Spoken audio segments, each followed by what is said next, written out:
What's up, YouTube? It's the Action Figure Grader coming back to you with another video. And today I have the Ralph McQuarrie Signature Series Concept Boba Fett here for you.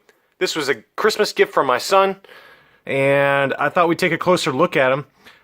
There have been a number of prototype white armored Boba Fetts that have been made by Hasbro over the years. This is one. There is another 3 3/4 inch version that sells in kind of normal retail packaging. There's also a Black Series white 3 3/4 inch Black Series, as well as a 6 inch Black Series figure that came out, I believe, in 2014.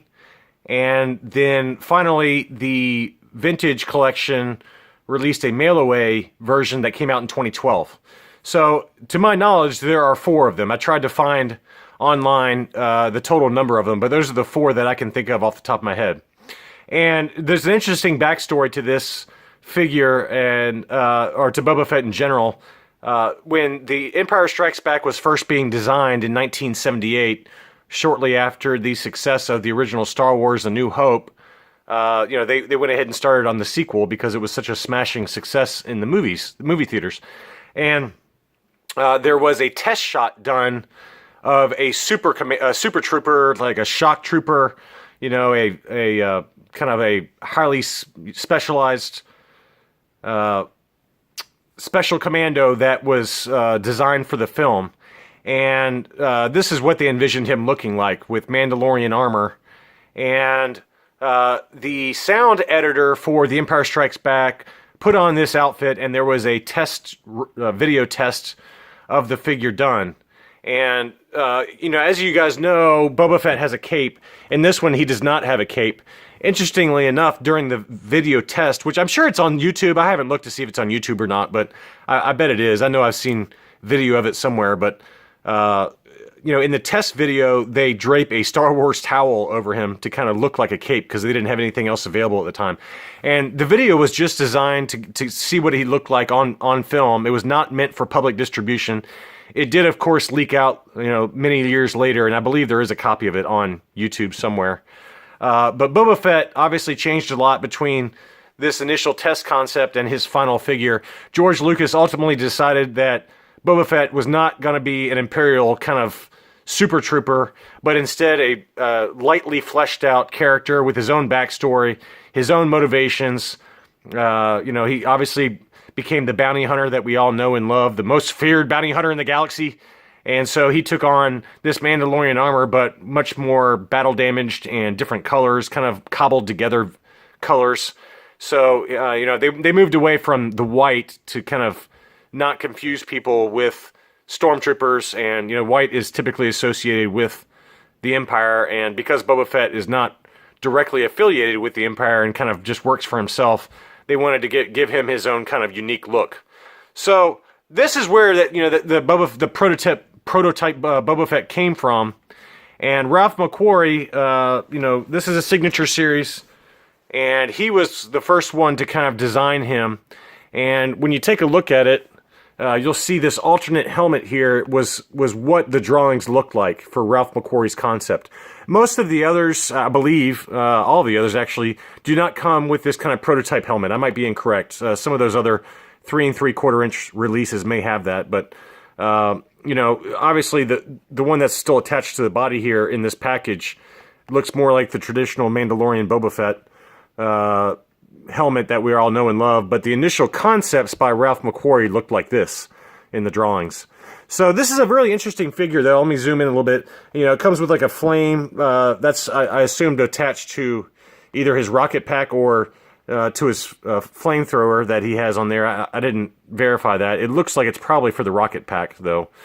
The armor is very, very similar in style, very close to what the final Boba Fett looked like, just slightly different. Obviously, it's all white. The chest piece looks quite a bit different. And the wrist gauntlets are a little bit more cobbled together with different weapons than what this concept looked like. And also his weapon, is more of a blaster pistol, which, that was changed into a blaster rifle that is, you know, substantially larger for the film. So this one comes with a gold collector coin, and you can see there Ralph McQuarrie Signature Series. And I'm not really sure what this is referring to, but it says Star Wars Ultimate Galactic Hunt 2007. So I'm not sure what that's referring to. I assume it's some kind of special promotion that Hasbro had going on at the time. But you know, this came out in 2007. It's obviously still on the 30th anniversary card. The foil is also gold instead of silver. And then there is another shot of Boba Fett. And just like the other Ralph McQuarrie Signature Series, you know, it's got his photo and artist profile there.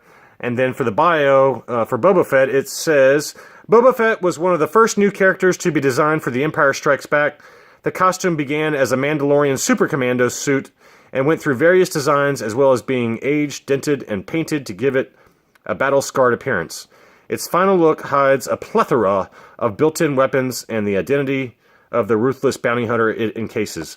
And so, yeah, that flame that you saw that's packaged with the figure, that was meant to go for his you know, flamethrower that's on his wrist. So, but anyway, you know, another very interesting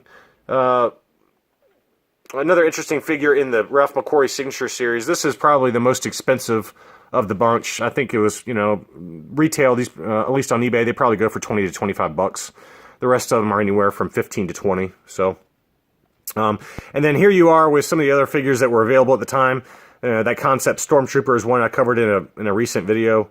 And then you have some of the other more standard characters here. So, anyway, just another one, another Concept Ralph McQuarrie figure, and that's the last one I got for Christmas. I've got one other 30th anniversary clone trooper that I will show in a different video soon, but I thought you'd like to take a look at that.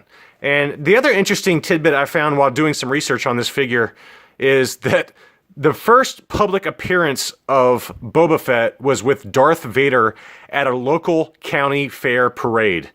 I kid you not. That is what they went with. That's what George Lucas said. Hey, I got this grand reveal for this cool, mysterious new character named Boba Fett.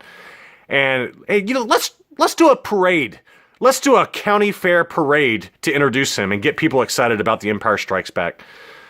Obviously, nowadays, things are a little bit different. And, you know, when Captain Phasma, for example, came, you know, when they were showing first shots of her, I mean, she was plastered everywhere on national media, national magazines, national, you know, news shows. Versus a county fair back in 1978. So just another interesting tidbit that I found that I thought you guys would find funny. So anyway, thanks for watching. That's all I got.